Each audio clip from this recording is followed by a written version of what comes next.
Hi friends, எல்லாருக்கும் வணக்கம். நான் உங்கள் சுரேந்தர். இன்றைக்கி நம்ம சினிமா பெஞ்சில் பார்க்க போகிற படம் வந்து பார்த்திங்கன்னா பனி அப்படிங்கிற ஒரு மலையாள படம். இந்த படம் தேட்டர் ரிலீஸ் ஆகி அக்டோபர்லேயே ரிலீஸ் ஆகிடுச்சு. நான் ரொம்ப நாள் கழிச்சு தான் பார்த்தேன். இப்போ சோனிலி ஓடிடி பிளாட்ஃபார்ம் ரிலீஸ் ஆனது தான் ஓடிடி தான் பார்த்தேன். இந்த படம் ரொம்ப ஒரு என்கேஜிங்காக இருக்குது. ஏன்னா மலையாள படங்கள் வர சமீபகாலம் வந்துருக்கு எல்லா படமும் பார்த்திங்கன்னா ஒரு நல்ல கதையம்சோடு இருக்குது தான் எடுக்கிறாங்க. எப்படியாவது ஜாலியாக ரொம்ப பெரிதாக ரொம்ப கஷ்டப்படாமல் ரொம்ப ஆக்சுவலாக எடுக்கிறாங்க. அது நல்லா இருக்குது. அதே மாதிரி வந்த படம் தான் இந்த படம் பனி.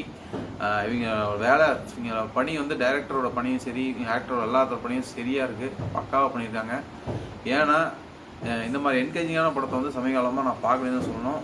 ஏன்னா எதுவுமே பெருசாக ஒரு பெரிய கதை கிடையாது, நம்ம ஆல்ரெடியே பார்த்த கதை தான். அதை ஒரு நல்ல என்கேஜிங்காக கொண்டு போயிருக்காங்க. 2 கேங்ஸ்டர் இருக்கிற மாதிரி, ஏன்னா ஒரு கேங்ஸ்டர் டீமாக இருக்காங்க, ஃப்ரெண்ட்ஸ் எல்லாம் டீமாக இருக்காங்க. அவங்க வந்து இப்போ ஒரு கட்ட பஞ்சாயத்து மட்டும் இல்லாமல் நிறைய பிஸ்னஸ்லாம் வச்சு பண்ணிகிட்டு இருக்காங்க ஃபேமிலியோட. அவங்களுக்கு ஒரு சின்ன 2 பசங்க நாளைக்கு கேங்ஸ்டராக வரக்கூடிய அப்பவும் வளர்ந்துட்டு இருக்க பசங்க கூட ஒரு பிரச்சனையை ஸ்லாஷ் ஆயிடுது.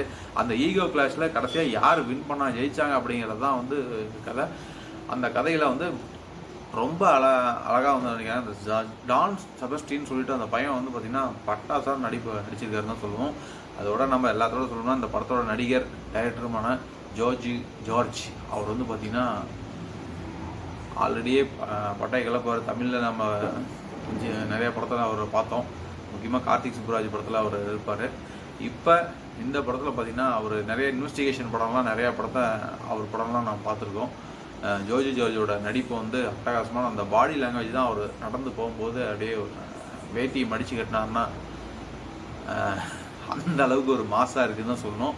இந்த படம் வந்து கண்டிப்பாக உங்களுக்கு ஃபுல் இந்த லீவில் வந்து பார்க்கக்கூடிய ஒரு நல்ல ஒரு என்கேஜிங்கான ஒரு மூவி தான் சொல்லணும். இந்த மூவி சந்தோஷ் நாராயண் அவர் இசையில் வந்து பார்த்திங்கன்னா அந்த பிஜிஎம் சரி, அதுக்கப்புறம் அந்த பேக்ரவுண்ட் மியூசிக்லாம் ரொம்ப அழகாக அற்புதமாக பண்ணியிருக்காரு.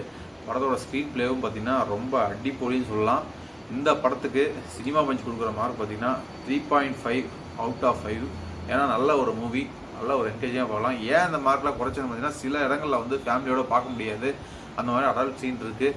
அதை மட்டும் தவிர்த்திருந்தால அதை மட்டும் ஃபேமிலியோடு உட்காந்து பார்க்காதீங்க அப்படிங்கிறது மட்டும் தான் சஜஷன். ஓகே ஃப்ரெண்ட்ஸ், இதே மாதிரி மற்றொரு வீடியோவில் சந்திக்கும் வரை உங்களிடமிருந்து விடைபெறுவது உங்கள் சுரேந்தர். நன்றி, வணக்கம்.